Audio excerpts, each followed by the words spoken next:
മായ അൾത്താരയിൽ കയറി സാക്ഷ്യം പറയാൻ എന്നെ അനുവദിച്ച പരിശുദ്ധ അമ്മയ്ക്കും തിരുക്കുമാരനും ഞാൻ 1000 കോടി നന്ദികൾ അർപ്പിക്കുന്നു. എൻ്റെ പേര് മേരി, ഇതെൻ്റെ ഭർത്താവ് ജോബി, ഇതെൻ്റെ മക്കൾ ഫെലിക്സ്, ജൊവാന, ഇവാന. ഞാൻ 2019 ആദ്യമായിട്ട് ഉടമ്പടി എടുത്തത്. ആ സമയത്ത് ഞാനൊരു നേഴ്സാണ്. ആ സമയത്ത് ഞാൻ OET പ്രിപ്പയർ ചെയ്യാൻ വേണ്ടി ഒരു ഇൻസ്റ്റിറ്റ്യൂഷനിൽ പഠിക്കാൻ പോകുന്ന സമയത്താണ് ഞാൻ അവിടെ അടുത്തുള്ളൊരു പള്ളിയിൽ നിന്ന് എനിക്ക് ഈ കൃപാസനം പത്രം കിട്ടുന്നത്. അത് വായിച്ച ഉടനെ എനിക്ക് ഇവിടെ വരണമെന്നായി. എന്തോ ഒരു ഉടമ്പടി എന്നുള്ള പുതിയൊരു വാക്കൊക്കെ കേട്ടപ്പോൾ എനിക്ക് ഭയങ്കരമായി എന്തോ ഒരു വരണമെന്നുള്ള ഒരു പ്രത്യേകമായ ഒരു താല്പര്യം വന്നു. അങ്ങനെ ഞാൻ വീട്ടിൽ ചെന്ന് പറഞ്ഞപ്പം ഇവരെല്ലാവരും സമ്മതിച്ച് അങ്ങനെ ഒരു ദിവസം ഇവിടെ വന്നു. ഞാൻ ഉടമ്പടിയിൽ നിയോഗം വെച്ചിരുന്നത് ഒന്ന് OET പാസ്സാവാനായിരുന്നു. പക്ഷേ OETയിൽ എനിക്ക് ആദ്യം ആ സമയത്ത് ഞാൻ ഓൾറെഡി ഡേറ്റ് എടുത്തിട്ടായിരുന്നു OET ഇതിക്ക് വേണ്ടി വെച്ചിരുന്നത്. ആദ്യത്തെ OET എക്സാമിൽ എനിക്ക് റൈറ്റിങ്ങും റീഡിങ്ങും B കിട്ടി, ലിസണിങ് C+, സ്പീക്കിങ് C ആയിപ്പോയി. എനിക്ക് സ്പീക്കിങ് വളരെ ബുദ്ധിമുട്ടുള്ള ഒരാളായിരുന്നു. രണ്ടാമതും ഞാൻ അതുപോലെ തന്നെ നിയോഗം വെച്ച് വീണ്ടും ഞാൻ OETക്ക് പ്രിപ്പയർ ചെയ്തു. അപ്പോഴും എനിക്കതുപോലെ തന്നെ സ്പീക്കിങ് C+ ആയി, ബാക്കിയെല്ലാം സെയിം സ്കോർ തന്നെ. അപ്പോൾ സ്പീക്കിങ് കിട്ടാതെ ഒരിടത്തോട്ടും പോകാൻ പറ്റത്തില്ല. അങ്ങനെ വന്നപ്പോൾ എനിക്ക് പിന്നെ അത് റിപ്പീറ്റ് ചെയ്യാനുള്ള സാമ്പത്തിക സ്ഥിതി ഇല്ലാത്തതുകൊണ്ട് ഞാൻ OET ഡ്രോപ്പ് ചെയ്തു. ഇനി കുറച്ച് കഴിഞ്ഞ് ചെയ്യാം എന്ന് വിചാരിച്ചു. അങ്ങനെ ഇരുന്നപ്പം എൻ്റെ മോന് 3 വയസ്സ് ആയിരുന്നു 2019. അപ്പോൾ അവൻ്റെ കാല് നല്ല വളവായിരുന്നു. എല്ലാവരും ചോദിക്കുമായിരുന്നു എന്താ ഇങ്ങനെ വളഞ്ഞിരിക്കുന്നത്. അങ്ങനെ ഞാനത് ഹോസ്പിറ്റലിൽ കൊണ്ടുപോയി കാണിച്ചപ്പം ഡോക്ടർ പറഞ്ഞു അവന് വൈറ്റമിൻ Dയുടെ കുറവുണ്ട്, ബ്ലഡ് ചെക്ക് ചെയ്തപ്പം. അപ്പോൾ അതിൻ്റെ സിറപ്പ് കൊടുക്കണം, കൂടാതെ സ്പെഷ്യലായിട്ടുള്ള എക്സസൈസ് ചെയ്യണമെന്ന് പറഞ്ഞു. അപ്പം ഞാനത് ചെയ്യാൻ എക്സസൈസ് ചെയ്യുമ്പോൾ ഇവൻ ഒട്ടും സമ്മതിക്കത്തില്ല. ഭയങ്കര വഴക്കായിരുന്നു ആ സമയത്ത്. കാല് തട്ടി മാറ്റും, പിന്നെ മെഡിസിൻ കൊടുക്കുമ്പോൾ അത് തുപ്പിക്കളയും, ഒരു തുള്ളി പോലും ഇറക്കത്തില്ല. അങ്ങനെ വന്നപ്പോൾ ഞാൻ ഉടമ്പടിയിൽ അവൻ്റെ കാര്യം നിയോഗം വെച്ചിട്ടുണ്ടായിരുന്നു, കാലിൻ്റെ വളവ് മാറ്റാൻ. ഞാൻ മാതാവിനോട് പറഞ്ഞു ഞാൻ ഇനി മെഡിസിനും കൊടുക്കില്ല, എക്സസൈസും ചെയ്യിപ്പിക്കത്തില്ല, കാരണം അവനിതൊന്നും സമ്മതിക്കുന്നുമില്ല. അപ്പം മാതാവ് തന്നെ മാറ്റിത്തരണമെന്ന് പറഞ്ഞു. ഇപ്പം അവന് ഒരു കുഴപ്പമില്ല. അന്ന് ഡോക്ടർ പറഞ്ഞിരുന്നു ഇത് കൂടാൻ ചാൻസ് ഉണ്ട്, അങ്ങനെ കൂടിക്കഴിഞ്ഞാൽ സ്പെഷ്യൽ ഷൂ ഒക്കെ ഇടണം, പിന്നെ അവന് ഓടാനോ ചാടാനോ ഒന്നും പറ്റില്ല എന്ന് പറഞ്ഞു. ഇപ്പോൾ അവന് എപ്പോഴും ഓട്ടവും ചാട്ടവും മാത്രമേ ഉള്ളൂ, ഒരു കുഴപ്പവും ഇല്ല. വേറെ ഒരു മെഡിസിനും ഞാൻ ചെയ്തിട്ടില്ല, ഉടമ്പടി നിയോഗം വെച്ചത് മാത്രമേ ഉള്ളൂ. അങ്ങനെ അത് മാറിക്കിട്ടി. മാതാവിൻ്റെ സഹായം കൊണ്ട് ആണെന്ന് ഞാൻ പൂർണ്ണമായിട്ടും വിശ്വസിക്കുന്നത്. പിന്നെ അവന് കഴുത്തിന് ചുറ്റും ചെറിയ മുഴകൾ പോലെ വന്ന് കണ്ടു. അത് കണ്ടപ്പോൾ ഞാൻ അതും ഹോസ്പിറ്റലിൽ കൊണ്ടുപോയി കാണിച്ചു. അത് കാണിച്ചപ്പോഴത്തേനും doctor full body just check ചെയ്തപ്പം അവൻ്റെ ലിംഫ് നോഡ്സിൻ്റെ എല്ലാ സ്ഥലങ്ങളിലും ചെറുതായിട്ട് എൻലാർജ്മെൻ്റ് ഉണ്ട്. അപ്പോൾ അങ്ങനെ വന്നപ്പം അത് എന്താണെന്ന് അറിയത്തില്ല. അതുകൊണ്ട് അവർ ബ്ലഡ് ചെക്ക് ചെയ്തപ്പോൾ HB കുറവാണെന്ന് പറഞ്ഞു. അതിനുള്ള സിറപ്പ് കൊടുത്തിട്ട് ഇത്ര ദിവസം കഴിഞ്ഞ് വരാൻ പറഞ്ഞു. അത് ചെന്നപ്പോഴത്തേനും അത് HB ഒക്കെ നോർമലായി, പക്ഷേ അവൻ്റെ ആ മുഴകൾ അതുപോലെ തന്നെ നിൽപ്പുണ്ട്, ചെറിയ ഒരു സ്വെല്ലിങ് പോലെ എല്ലായിടത്തും. അപ്പം അവർക്ക് എന്താണെന്ന് മനസ്സിലാവാത്തതുകൊണ്ട് അവർ പിന്നെയും ബ്ലഡുകൾ ചെക്ക് ചെയ്യുന്നു. കൊച്ചാണെങ്കിൽ ഭയങ്കര വഴക്കമുള്ള കൊച്ചായിരുന്നു ആ സമയത്ത്. അവൻ എപ്പോഴും കരച്ചിലും ബഹളവും. അങ്ങനെ വന്നപ്പോൾ ഞാൻ ഈ കാലിൻ്റെ വളവ് മാറിയത് എൻ്റെ മനസ്സിലുള്ളതുകൊണ്ട് ഞാൻ അതുപോലെ തന്നെ വന്നിട്ട് മാതാവിനോട് വീട്ടിൽ വന്ന് ഞങ്ങളുടെ രൂപമൊക്കെ ഇരിക്കുന്നിടത്ത് വന്നിട്ട് പറഞ്ഞു ഇനി ഞാൻ കൊണ്ടുപോകത്തില്ല ഹോസ്പിറ്റലിൽ, മറ്റേ കാലിൻ്റെ വളവ് മാറ്റി തന്നതുപോലെ തന്നെ ഇതും എനിക്ക് മാറ്റി തരണമെന്ന് പറഞ്ഞു. അത് ഞാൻ പിന്നെ ഹോസ്പിറ്റലിൽ കൊണ്ടുപോയില്ല. പക്ഷേ ഒരാഴ്ച 2 ആഴ്ച കഴിഞ്ഞപ്പോഴത്തേനും അത് മാറി. ഇപ്പോൾ അവൻ അങ്ങനെ അത് കഴിഞ്ഞാൽ പിന്നെ അങ്ങനെ ഒരു മുഴകളോ അല്ലെങ്കിൽ ഒരു സ്വെല്ലിങ്ങോ ഒന്നും വന്നിട്ടില്ല. പിന്നെ എൻ്റെ ഭർത്താവിന് മാർക്കറ്റിംഗ് ഫീൽഡിലായിരുന്നു ജോലി. ഞങ്ങൾ വാടകയ്ക്കാണ് താമസിക്കുന്നത്. അപ്പം ഞങ്ങൾക്ക് എല്ലാ കാര്യങ്ങളും നടന്നു പോകണമെങ്കിൽ ആ ഒരു സാലറിയെ പറ്റത്തുള്ളായിരുന്നു. പക്ഷേ അങ്ങനെ പോയപ്പം പുള്ളിയുടെ ജോലിക്കൊരു പ്രോബ്ലം വന്നു തുടങ്ങി. ശരിക്കും ടാർഗറ്റ് അച്ചീവ് ചെയ്യാൻ പറ്റുന്നില്ല. അങ്ങനെ ആ ജോലിയിൽ ഒത്തിരി പ്രോബ്ലംസ് വന്നപ്പം ഞാനിവിടെ വന്ന് ഞങ്ങൾ രണ്ടുപേരും കൂടെ വന്ന് പ്രാർത്ഥിച്ച് നിയോഗം വെച്ചിരുന്നു. ഞങ്ങൾക്കൊരു വരുമാനത്തിനുള്ളൊരവസ്ഥ. എനിക്ക് നേഴ്സിംഗ് ജോലിക്ക് പിന്നെ പോകാൻ പറ്റുന്നില്ല, കാരണം എൻ്റെ അമ്മയ്ക്ക് ഫിറ്റ്സ് വരും, പിന്നെ സോഡിയം കുറഞ്ഞു വരും. അതെല്ലാം ഈ OET ഒക്കെ പോയി കഴിഞ്ഞ് OET ചെയ്യാൻ പറ്റാതിരുന്ന ആ കാലം തൊട്ടാണ് എനിക്കിതെല്ലാം സംഭവിച്ചു തുടങ്ങിയത്. അപ്പോൾ എനിക്ക് തോന്നി എനിക്ക് ദൈവം OET തരാതിരുന്നത് എൻ്റെ അമ്മേനെ നോക്കാൻ ആരുമില്ല, ഞാൻ മാത്രമേ ഉള്ളൂ. അപ്പം ജോസഫച്ചൻ അന്നൊക്കെ 2019 ധ്യാനത്തിൽ പറയാം, നിങ്ങൾക്കൊരു കാര്യം പ്രാർത്ഥിച്ചിട്ടും നിങ്ങൾ ഉടമ്പടി നിബന്ധനകൾ കറക്റ്റായിട്ട് പാലിച്ചിട്ടും കിട്ടിയില്ലെങ്കിൽ അത് നിങ്ങളുടെ വേറെന്തോ കാണാൻ വേണ്ടിയാണെന്ന് നിങ്ങൾ നിങ്ങൾ വിചാരിക്കണമെന്ന്. അപ്പം ഞാൻ അന്ന് അങ്ങനെ മനസ്സിനെ സമാധാനിപ്പിച്ചു, എനിക്ക് OET കിട്ടാത്തത്. കാരണം ചെറിയൊരു 0.5 സ്കോറിനാണ് പോയത്. അപ്പോൾ അങ്ങനെ കിട്ടാതിരുന്നപ്പോൾ ഞാൻ വിചാരിച്ചു പിന്നെ എനിക്കത് ചെയ്യാനും പറ്റുന്നില്ല, പൈസ ഇല്ലാത്തതുകൊണ്ട് പിന്നെ എനിക്കത് ചെയ്യാനും പറ്റുന്നില്ല. അങ്ങനെ വന്നപ്പോൾ ഞാൻ ഓർത്ത് ഇനി ഞാൻ എഴുതുന്നില്ല, മമ്മീനെ നോക്കാൻ ആരുമില്ല. അപ്പം അങ്ങനെയുള്ളത് കൊണ്ട് ഫിറ്റ്സ് വന്ന് ഇടയ്ക്കിടയ്ക്ക് വീഴും. അങ്ങനെയുള്ള ഒരാളെ നമുക്ക് ആരെ ഏൽപ്പിച്ചിട്ട് പോകാൻ പറ്റത്തില്ല. അങ്ങനെ എൻ്റെ അമ്മയാണ്. അപ്പം അങ്ങനെയുള്ളത് കൊണ്ട് ഞാൻ പിന്നെ ഞങ്ങൾക്ക് എന്തെങ്കിലും ഒരു വരുമാന മാർഗ്ഗം വേണം, വാടക കൊടുക്കണം, എല്ലാ കാര്യങ്ങളും ചെയ്യണം. അങ്ങനെ ഇരുന്നപ്പോഴാണ് ഞങ്ങൾക്കൊരു സംരംഭം തുടങ്ങാനുള്ള ഒരു ഐഡിയ എൻ്റെ ഹസ്ബൻഡിന് ദൈവം തന്നെ കൊടുത്തതാണ് അത്. കാരണം ഞങ്ങളുമായിട്ട് യാതൊരു ബന്ധമില്ലാത്ത ഒരു ഫുഡിൻ്റെ, അതായത് സ്നാക്സ് യൂണിറ്റ്, ഉണ്ണിയപ്പം, നെയ്യപ്പം, അങ്ങനെ ട്രഡീഷണൽ ആയിട്ടുള്ള ഈ പലഹാരങ്ങൾ ഉണ്ടാക്കാനുള്ള ഒരു സ്നാക്സ് യൂണിറ്റ് പോലെ. അത് ആദ്യം വീട്ടിൽ തന്നെ ചെറുതായിട്ട് തുടങ്ങി. പിന്നെ ഞങ്ങൾ കടയിട്ടു. ആ കടയിട്ട് കഴിഞ്ഞപ്പോഴത്തേനും ഞങ്ങൾക്ക് അത് കുറച്ച് നന്നായിട്ട് പോയിക്കൊണ്ടിരിക്കുമായിരുന്നു. അങ്ങനെ നല്ല രീതിയിൽ തന്നെ 2-3 വർഷം ഞങ്ങൾ ആദ്യം നിന്ന് വരുമാനത്തോടെ, ഞങ്ങൾക്ക് പ്രത്യേകിച്ച് വീട് സ്ഥലം ഇല്ല എങ്കിലും ഞങ്ങളുടെ കാര്യങ്ങളൊക്കെ നല്ല രീതിയിൽ നടന്നുപോയി. അങ്ങനെ ഇരിക്കുമ്പോൾ ഞാൻ പ്രഗ്നൻ്റായി, 3ാമത്തെ പ്രഗ്നൻ്റ് ആയപ്പോൾ എനിക്ക് പിന്നെ ഉടമ്പടി മുന്നോട്ട് കൊണ്ടുപോകാൻ പറ്റിയില്ല. കാരണം കുറേ ആരോഗ്യ പ്രശ്നങ്ങളുണ്ടായിരുന്നു. അപ്പോൾ ആ ഉടമ്പടി എനിക്ക് അവിടെ വെച്ച് നിർത്തേണ്ടതായിട്ട് വന്നു. അങ്ങനെ വന്നപ്പം ഞാൻ പിന്നെ കൊറോണ ടൈമായിരുന്നു. എൻ്റെ ആത്മീയതയിൽ ഞാൻ ആ ഉടമ്പടിയിൽ, ഫസ്റ്റ് ഉടമ്പടിയിൽ ഞാൻ നല്ല ആത്മീയമായി വളർന്നായിരുന്നു. എനിക്ക് പരിശുദ്ധ കുർബാനയിലും ബൈബിൾ വായിക്കുമ്പോഴും എല്ലാം നല്ലൊരു തീഷ്ണതയുണ്ടായിരുന്നു. അതെല്ലാം മാറി, ഞാൻ നേരെ ഡൗണായി. അപ്പം സൺഡേ പോലും പള്ളി വളരെ മടിച്ചായിരുന്നു പോയിക്കൊണ്ടിരുന്നത്. കുടുംബ പ്രാർത്ഥനയിലാണെങ്കിലും വന്നിരിക്കും, കടമ നിർവഹിക്കും, അങ്ങനെയൊന്നും അല്ലായിരുന്നു. ആദ്യത്തെ ഉടമ്പടി എടുത്തപ്പോൾ വളരെ തീഷ്ണതയോടെ കൊച്ചുങ്ങളെയൊക്കെ വിളിച്ചിരുത്തി വചനം വരെ പഠിപ്പിച്ച് അത്ര രീതിയിൽ നിന്നിരുത്തി ഞാൻ വളരെ ഡൗണായിപ്പോയി. അപ്പം 2023 ഡിസംബർ 31-ാം തീയതി ഞാനിങ്ങനെ വിചാരിച്ചു, എനിക്ക് ഇനിയും ആത്മീയതയിലാവണം, എനിക്ക് ദൈവമായിട്ട് അടുക്കണം, ഇനി ഞാൻ എന്ത് ചെയ്യും? അങ്ങനെ ഇരുന്നപ്പം എനിക്ക് പെട്ടെന്ന് എൻ്റെ മനസ്സിലേക്ക് വന്നു ഉടമ്പടി എടുക്കാം. അതുവരെയും ആ ഒരു ഗ്യാപ്പിനിടയ്ക്ക് ഉടമ്പടി എന്നുള്ളൊരു വാക്കോ, ഇടയ്ക്ക് യൂട്യൂബിലൊക്കെ അച്ഛൻ്റെ ധ്യാനമൊക്കെ ഞാൻ ഇടയ്ക്ക് കേൾക്കും, സാക്ഷ്യങ്ങൾ കാണുമെങ്കിലും ഉടമ്പടി എടുക്കണമെന്നുള്ളൊരു തോന്നൽ പിന്നെ വരുന്നില്ലായിരുന്നു. കൂടുതലും ഞായറാഴ്ച മാത്രമേ ഞങ്ങൾക്ക് അവധിയുള്ളൂ. അപ്പം ഇവിടെ പണ്ട് നേരത്തെ ചൊവ്വാഴ്ചകളിൽ വന്ന് ധ്യാനം കൂടണമെന്ന് മസ്റ്റായിരുന്നു. അപ്പോൾ അങ്ങനെ വരാൻ പറ്റാത്തത് കൊണ്ട് തന്നെയാണ് ഞാൻ പിന്നെ അതിനെപ്പറ്റി ചിന്തിക്കാതിരുന്നത്. അങ്ങനെ വന്നപ്പോഴത്തേനും ഞാൻ 2023 ഡിസംബർ 31 തീരുമാനിച്ചു, ജനുവരി 1 ഞാൻ ഉടമ്പടി എടുക്കും, ഓൺലൈൻ ഉടമ്പടി. എനിക്ക് പോകാൻ പറ്റാത്തതുകൊണ്ട് അങ്ങനെ ഓൺലൈൻ ഉടമ്പടി എടുത്തപ്പം ഞാൻ കൂടുതൽ എൻ്റെ അമ്മയുടെ രോഗസൗഖ്യം, ആത്മീയമായി വളരണം, അങ്ങനെ എൻ്റെ കസിൻ്റെ രോഗസൗഖ്യം ഇതൊക്കെയാണ് വെച്ചത്. പക്ഷേ 6 വെച്ച് കഴിഞ്ഞാൽ എല്ലാം കഴിഞ്ഞ് കഴിഞ്ഞപ്പോൾ ഞാൻ ചിന്തിക്കുന്ന, ദൈവമേ, എനിക്ക് ഏറ്റവും ആവശ്യമുള്ള കാര്യം വെച്ചിട്ടില്ലായിരുന്നു. അതായത് എനിക്ക് ഭയങ്കരമായിട്ട് നിർത്താതെ ചുമ വരും. ആ ചുമ വരുന്ന സമയത്ത് യൂറിൻ ഇങ്ങനെ പാസ് ചെയ്ത് പോകുമായിരുന്നു. അത് കൂടുതലും വൈകുന്നേര സമയങ്ങളിലാണ്. കടയിലൊക്കെ പോകുമ്പോൾ ഞാൻ ഒത്തിരി പാർട്സൊക്കെ വെച്ചുകൊണ്ട് പോകും, കാരണം എന്ന് വെച്ചാൽ ആർക്കും ഒരു ബുദ്ധിമുട്ട് വരരുതല്ലോ അതിനു വേണ്ടി.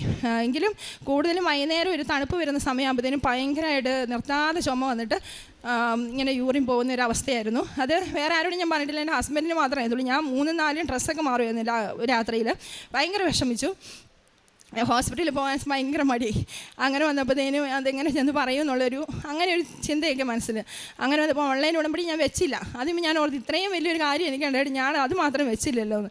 പക്ഷേ എൻ്റെ അമ്മയ്ക്ക് അറിയായിരുന്നു എനിക്ക് ഏറ്റവും ആവശ്യമുള്ള കാര്യം എന്താണ്. ഞാൻ ഒരു മെഡിസിനും ചെയ്തില്ല. ആ ഓൺലൈൻ ഉടമ്പടി എടുത്ത് ഒരു 1-2 ആഴ്ചയ്ക്കകം തന്നെ എൻ്റെ അത് പൂർണ്ണമായിട്ട് നിന്നുപോയി. ആ നിർത്താതെയുള്ള ചുമയും നിന്നു, ആ യൂറിൻ പാസ് ചെയ്യുന്ന അവസ്ഥയും എനിക്ക് പിന്നെ ഇതുവരെ വന്നിട്ടില്ല. പിന്നെ അതായിരുന്നു എനിക്ക് ആ ഓൺലൈൻ ഉടമ്പടി കിട്ടിയ ഒരു വലിയൊരു അനുഗ്രഹം. പിന്നെ അതുകൂടാതെ ഞാൻ പിന്നെ 2024 മാർച്ച് 17 ഇവിടെ വന്നിട്ട് തീർത്ഥാടക ഉടമ്പടി എടുത്തു. ആ ഉടമ്പടി എടുക്കാൻ വരുന്നതിന് മുമ്പ് എനിക്കൊരു ചിന്ത വന്നു. ഞാൻ നേഴ്സിംഗ് ഒക്കെ പഠിച്ചു 11 വർഷത്തോളം വർക്ക് ചെയ്ത ആളാണ്. ഇന്ന് ഞാനിപ്പോൾ ഒരു സ്നാക്സൊക്കെ ഉണ്ടാക്കി അങ്ങനെ ജീവിക്കുവാണ്. സത്യത്തിൽ ഞങ്ങൾക്ക് സാമ്പത്തിക പ്രശ്നങ്ങൾ വലുതായിട്ടില്ലെങ്കിലും ഞങ്ങൾക്ക് വീട് വേണം, അങ്ങനെ കുറേ കാര്യങ്ങളുണ്ട്.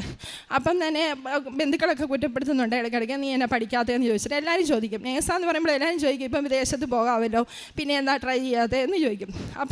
പക്ഷെ ഞാൻ എപ്പോഴും എൻ്റെ അമ്മയുടെ കാര്യം ഓർത്തിട്ടാണ് പോകാൻ മടിച്ചു നിന്നത്. കുട്ടികളെ ആണെങ്കിലും ഹസ്ബൻഡിനെ ഏൽപ്പിക്കാം, പക്ഷെ അമ്മേനെ എനിക്ക് ആരെയും ഏൽപ്പിക്കാൻ പറ്റത്തില്ല. പെട്ടെന്നാണ് ചിലപ്പം ഫിറ്റ്സ് വന്ന് വീഴുന്നത്, ഓർമ്മയില്ലാതെ വീഴും. അതുകൊണ്ട് ഞാൻ വന്ന വഴിക്ക് മുഴുവൻ പ്രാർത്ഥിച്ചുകൊണ്ട് വന്നു, അമ്മേ മാതാവേ, ഞാൻ ഈ നേഴ്സിംഗ് ചെയ്യണമെന്നാണ് നീ ആഗ്രഹിക്കുന്നതെങ്കിൽ നീ അതിനെനിക്കൊരു ഉത്തരം തരണം. അതല്ല ഇതാണെങ്കിൽ അങ്ങനെ വന്ന് ഞാനിവിടെ വന്ന് ഓൺലൈൻ ഫസ്റ്റ് ഉടമ്പടി ക്ലാസ് കേട്ടപ്പം അച്ഛൻ പറയുകയാണ്, ഓരോ മാതാപിതാക്കളെയും നോക്കാൻ മടിയായിട്ട്, പ്രായമായവരെ നോക്കാൻ മടിയായിട്ട് ഓരോരുത്തർ നമ്മൾ ഉടമ്പടി എടുക്കുന്നു പുറത്തേക്ക് പോകാൻ വേണ്ടി, അതൊന്നും ദൈവം അംഗീകരിക്കുന്നില്ല എന്ന് പറഞ്ഞു. അത് കേട്ടപ്പോഴത്തേനും എനിക്കുള്ളൊരു ഉത്തരമായിട്ടാണ് എനിക്കപ്പോൾ ഫീൽ ചെയ്തത്. കാരണം ഞാൻ പിന്നെ നേഴ്സിംഗ് എന്നുള്ള ഇത് തന്നെ ഞാൻ മറന്നു. കാരണം അതെനിക്ക് ചെയ്യാൻ പിന്നെ തോന്നുന്നില്ലായിരുന്നു. പിന്നെ അങ്ങനെ ഞങ്ങൾ മുന്നോട്ട് പോയി. അങ്ങനെ പോയപ്പോൾ ആ ഉടമ്പടി ഞങ്ങൾ ചെയ്തുകൊണ്ടിരുന്ന കട നല്ല രീതിയിൽ പോയിക്കൊണ്ടിരുന്നപ്പം അവരവിടുന്ന് മാറാൻ പറഞ്ഞു. അത് വാടകയ്ക്കെടുത്ത കടയായിരുന്നു. അത് വേറെ സ്ഥലത്തേക്ക് മാറിയപ്പോഴത്തേനും വളരെ പകുതിയോളം ഞങ്ങളുടെ കച്ചവടം കുറഞ്ഞു പോയി. പിന്നെ ഞാൻ തീർത്ഥാടക ഉടമ്പടി വന്ന് എടുത്തപ്പം വെച്ചായിരുന്നു ഞങ്ങളുടെ ഇത് വരുമാനമാർഗ്ഗം ഇതേ ഉള്ളൂ, മാതാവേ നീ തന്നെ ഞങ്ങളെക്കൊണ്ട് ചെയ്യിപ്പിച്ചതാണ്. പക്ഷേ ഇന്ന് വരെ ഞങ്ങളുടെ കാര്യങ്ങളൊക്കെ കറക്റ്റായിട്ട് നടന്നു പോകുന്നുണ്ട്. പിന്നെ വേറെയുള്ളത് ഓൺലൈൻ ലൈറ്റ് ക്യാൻഡിൽ പ്രെയർ എനിക്ക് എന്തോ ഒരു വിശ്വാസക്കുറവായിരുന്നു. കാരണം ലൈറ്റ് ക്യാൻഡിൽ പ്രെയർ ഇട്ടാൽ എങ്ങനെ മാതാവ് കാണും, അങ്ങനത്തെ ഒരു ചിന്തയൊക്കെ എൻ്റെ മനസ്സിലുണ്ടായിരുന്നു. ഞാൻ ആരോടും പറഞ്ഞിട്ടൊന്നുമില്ല, പക്ഷേ മനസ്സിൽ എപ്പോഴും ഒരു ചിന്തയായിരുന്നു. അങ്ങനെ വന്നപ്പോഴത്തേനും എനിക്കാണെങ്കിൽ 40 വയസ്സ് കഴിഞ്ഞപ്പോൾ തൊട്ട്, എനിക്കിപ്പോൾ 42 വയസ്സാകുന്നു, 40 വയസ്സ് കഴിഞ്ഞപ്പം തൊട്ട് എനിക്ക് ഹെവി ബ്ലീഡിങ് പീരീഡ്സ് നിന്നു. അപ്പം ഞാൻ ഓർത്തു അത് പീരീഡ്സ് നിൽക്കുന്നതിൻ്റെ ഭാഗമായിട്ടുള്ളതാണെന്ന് വിചാരിച്ചു. പക്ഷേ ഒരു 3-4 മാസം കഴിഞ്ഞപ്പം പീരീഡ്സ് വന്നു. അങ്ങനെ വന്നു കഴിഞ്ഞപ്പോൾ തൊട്ട് 3-4-5 ദിവസം വന്നുകൊണ്ടിരുന്ന പീരീഡ്സ് അത് നോർമലായിട്ട്, എനിക്കൊരു പ്രശ്നങ്ങളും പീരീഡ്സിൽ ഇല്ലാത്ത ഒരാളായിരുന്നു. അത് 10-15 ദിവസം ഭയങ്കര ഹെവി ബ്ലീഡിങ് ആയിരുന്നു എനിക്ക് വന്നുകൊണ്ടിരുന്നത്. അപ്പം എനിക്കത് എന്താ ചെയ്യേണ്ടതെന്ന് പോലും അറിയത്തില്ലാത്ത അവസ്ഥയായി. അതും ഭയങ്കരമായിട്ട് ഞാൻ ബുദ്ധിമുട്ടി. പക്ഷേ എങ്കിലും ഞാൻ വിശുദ്ധ കുർബാനയിലും എല്ലാത്തിലും ഞാൻ പോകാതെ ഇരുന്നിട്ടില്ല, ഞാൻ എല്ലാത്തിലും പോകും. പക്ഷേ എങ്കിലും ഭയങ്കര അസ്വസ്ഥതയായിരുന്നു. അങ്ങനെ ഞാൻ എന്താ ചെയ്യേണ്ടതെന്ന് വിചാരിച്ചു. അപ്പോൾ എൻ്റെ ഉടമ്പടി പുതുക്കുന്ന സമയമായിട്ടില്ല. ഒരു ദിവസം ഞാൻ വിചാരിച്ചു ലൈറ്റ് ക്യാൻഡിൽ പ്രെയർ ഇടാം. അങ്ങനെ ഞാൻ ലൈറ്റ് ക്യാൻഡിൽ പ്രെയർ ഒരു ഉച്ച സമയത്താണ് ഇട്ടത്. ആ ഉച്ച സമയത്ത്, അതായത് ഇപ്പോൾ ഒരു 5-6 മാസമായിട്ടുണ്ട്. ആ ഒരു ഉച്ച സമയത്ത് ഇട്ടത് തൊട്ട് ഇന്ന് വരെ എനിക്ക് ഹെവി ബ്ലീഡിങ് എന്ന് പറഞ്ഞൊരു സംഭവം ഉണ്ടായിട്ടില്ല. നോർമലായിട്ട് തന്നെയാണ് എൻ്റെ പീരീഡ്സ് വരുന്നത്.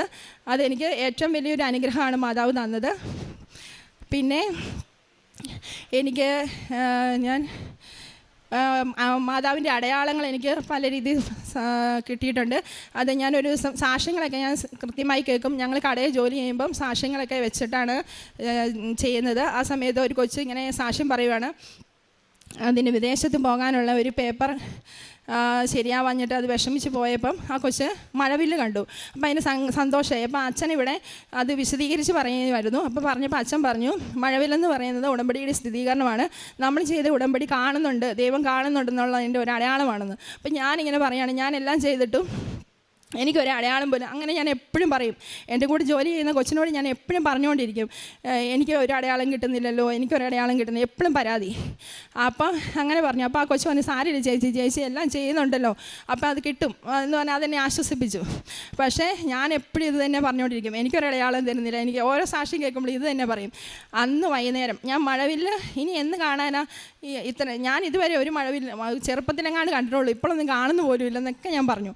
അന്ന് വൈകുന്നേരം ഞാൻ വീട്ടിലിരുന്നപ്പം എൻ്റെ പിള്ളേർ ഓടി വന്നിട്ട് പറഞ്ഞു, വലിയൊരു മഴവില്ല അമ്മയെ, മഴവില്ലെന്ന് പറഞ്ഞാണ്ടാണ് വരുന്നത്. ഞാൻ ചെന്ന് നോക്കുമ്പോൾ വലിയൊരു മഴവില്ല. ഞാൻ എൻ്റെ ജീവിതത്തിൽ ഇതുവരെയും കണ്ടിട്ടില്ല അത്രയും ഭയങ്കര വലിപ്പത്തിൽ, അത്രയും ബ്രൈറ്റായിട്ട് ഒരു മഴവില്ല ഞാൻ കണ്ടു. അപ്പം എൻ്റെ മനസ്സിൽ തോന്നിയത്, എല്ലാവരും പറയും അവരുടെ കാര്യങ്ങൾ നടക്കുന്നതിന് മുമ്പുള്ള ഒരു സൈനായിട്ടാണ് മഴവില്ല് കാണുന്നത്.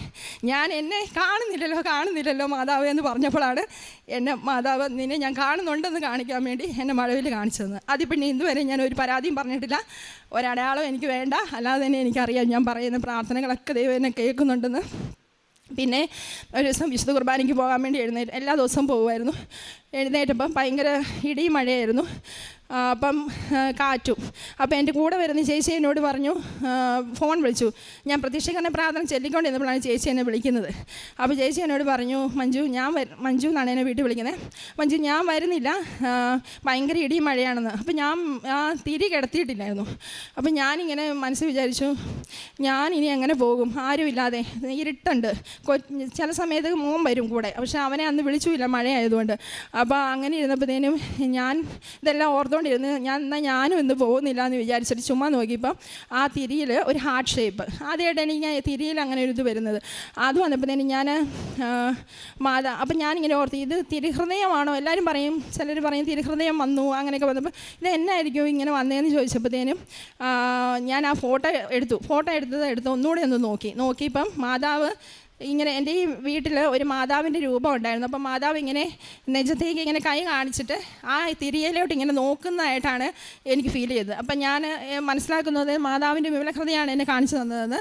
പിന്നെ ഞാൻ ആദ്യമായി കാരുണ്യപ്രവൃത്തി ചെയ്യാൻ പോയ സമയത്ത് ഞാൻ കാരുണ്യപ്രവൃത്തി പോയി ചെയ്യുന്നില്ലായിരുന്നു, ആരും കൂടെ ഇല്ലാത്തതുകൊണ്ട് ഞങ്ങൾ വന്ന് വരുന്നവർക്ക് ചെയ്യും അങ്ങനെയായിരുന്നു. ഒരു സാധ്യമായിട്ട് ഞാൻ ചെയ്യാൻ പോയ സമയത്ത് ഓട്ടോയിൽ ഒരു ചേച്ചിയുടെ കൂടെയാണ് പോയത്. ഓട്ടോയിൽ കയറിയപ്പം തൊട്ട് എനിക്ക് ഭയങ്കര സുഗന്ധം വരുന്നു. അങ്ങനെ വന്നപ്പോൾ ഞാൻ ചേച്ചിയോട് ചോദിച്ചു, ചേച്ചി എന്തെങ്കിലും സുഗന്ധം വരുന്നുണ്ട്? മുല്ലപ്പൂവിൻ്റെ മണമല്ല, വേറൊരു ഭയങ്കര ഈ പെർഫ്യൂം കുപ്പിയൊക്കെ പൊട്ടുന്ന ഒരു ഇത്, പൊട്ടിക്കഴിയുമ്പോഴുള്ള ഭയങ്കര സ്മെൽ. അങ്ങനെ വന്നപ്പോൾ ചേച്ചി പറഞ്ഞു എനിക്കൊരു സ്മെല്ലും വരുന്നില്ല. അപ്പോൾ ഞാൻ ചേച്ചിയോട് ചോദിച്ചു, ചേച്ചിക്ക് മൂക്കിന് എന്തെങ്കിലും പ്രോബ്ലം ഉണ്ടോ, അല്ല ജലദോഷം? അപ്പോൾ ഒന്നും ഇല്ലയെന്ന് പറഞ്ഞു. ഓട്ടോക്കാരനോട് ചോദിച്ചു, ചേട്ടന് ഇതിനകത്ത് എന്തെങ്കിലും പെർഫ്യൂം അടിച്ചിട്ടുണ്ടോ? ഇല്ല, ഒന്നും ഇല്ലെന്ന് പറഞ്ഞു.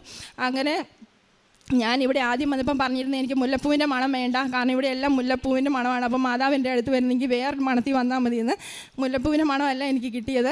ഞാൻ ആ ഓർഫനേജിൽ പോയി തിരിച്ച് വരുന്നോടം വരെ എനിക്ക് ആ മണം വന്നു. എനിക്ക് ഭയങ്കര തലവേദനയായിരുന്നു, ഭയങ്കരമായ മണം, സുഗന്ധം വന്നിട്ട്.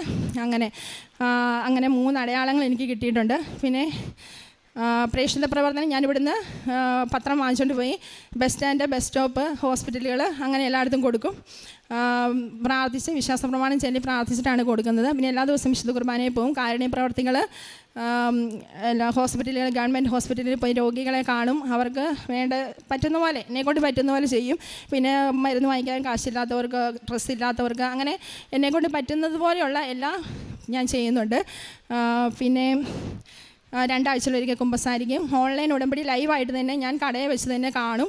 പിന്നെ സാക്ഷ്യങ്ങൾ കാണും, ഷെയർ ചെയ്യും. പിന്നെയുള്ളത് ഡെയിലി ബ്രെഡ്. പിന്നെ എൻ്റെ ഭർത്താവിന് കൈയുടെ റിസ്റ്റിന് ഭയങ്കരമായിട്ട് അതികഠിനമായ വേദന ഉണ്ടായിരുന്നു. അത് 6 മാസത്തോളം ആയിട്ടായിരുന്നു പറഞ്ഞിരുന്നത്. അപ്പം ഞാൻ ഉടമ്പടി തൈലൊക്കെ തേക്കുന്നുണ്ടായിരുന്നു, പക്ഷേ അത് ഇടയ്ക്ക് കുറയും പിന്നെയും വരുമെന്ന് പറഞ്ഞു. അങ്ങനെ ഞാൻ നിയോഗം വെച്ച് പ്രാർത്ഥിച്ചു. അത് കഴിഞ്ഞപ്പം തൊട്ട് ഇപ്പം ആ വേദന തീരെയില്ല, നന്നായിട്ട് മാറിയിട്ടുണ്ട്.